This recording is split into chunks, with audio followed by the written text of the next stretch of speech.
Hello students! Okay, so let's read this question. What is the value of x in the following model? I love questions with models because we can visually see what's going on and then do algebraically at the same time. Great, so I'm going to identify what I have here, and first I notice we have three x's, right? 1x, 2x, and now we have 3x. So you see, this 3x can be represented exactly like this algebraically. And in between those two, we know they are multiplying. In other words, what we're saying is we have three x's, and we can see it here, 1, 2, 3. And I put them green because I'm representing positives with green. Okay, now I'm gonna check how many ones do I have. And then I have 1, 2, 3, 4, 5 ones. Now notice these are not x's. So now I'm gonna say plus 1, 2, 3, 4, 5. And then I see here an equal sign. So I'm gonna say, okay, so this is equal to, and then I'm gonna count what I have behind the equal sign. And this is 2 plus 3, that's 5, plus 3, that's 8. 8 plus 3 is 11, and 11 plus 3, that's 14. And I put those in green also because they're also positives. Awesome, guys.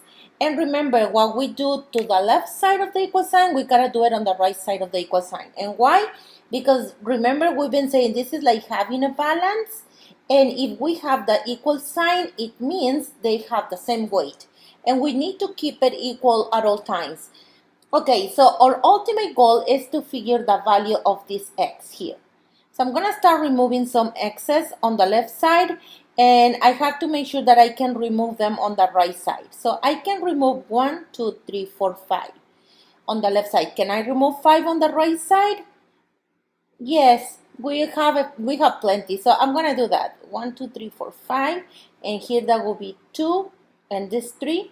You see, I've removed exactly the same amount of ones, so the balance keeps steady. So now I'm gonna do this numerically. So I did minus 5 on the left side, and I'm gonna do minus 5 on the right side. Opposite signs, they will cancel out, and they have the same number with opposite sign. So I'm just gonna bring down the 3 x's, and that's what I have here on the picture. You see that, guys? Awesome. I bring down the equal sign, I highlight the equal, and on the right side, if I notice 14 minus 5, what is it, guys? It's a 9. And I should have a 9 here. 1, 2, 3, 4, 5, 6, 7, 8, 9. You see? Awesome.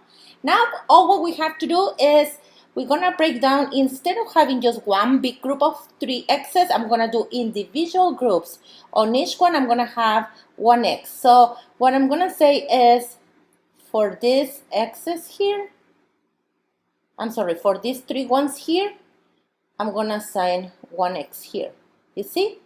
Okay, now this group, I'm going to assign this group to this other x. And then finally, I have this other group, and that will go with this group here. So what are we doing when we are breaking down both sides into equal groups? We are dividing into how many groups? Into 3. Why into 3? Because there are 3 x's, and that will be this coefficient that we have. So we divide by 3, and I'm going to put that in pink. We divided by 3, and we divided by 3 the other side. Awesome. So 3 divided by 3, that's going to be 1x. And for each x, we have 9 divided by 3, which is what we did on the picture. And the answer for that is 3. We don't have to have the coefficient 1, so I'm going to bring down the x. I'm going to bring down the equal sign and the number 3. This is equal, and this is equal. And we found our answer. Our answer is letter A. Awesome. Thank you, guys.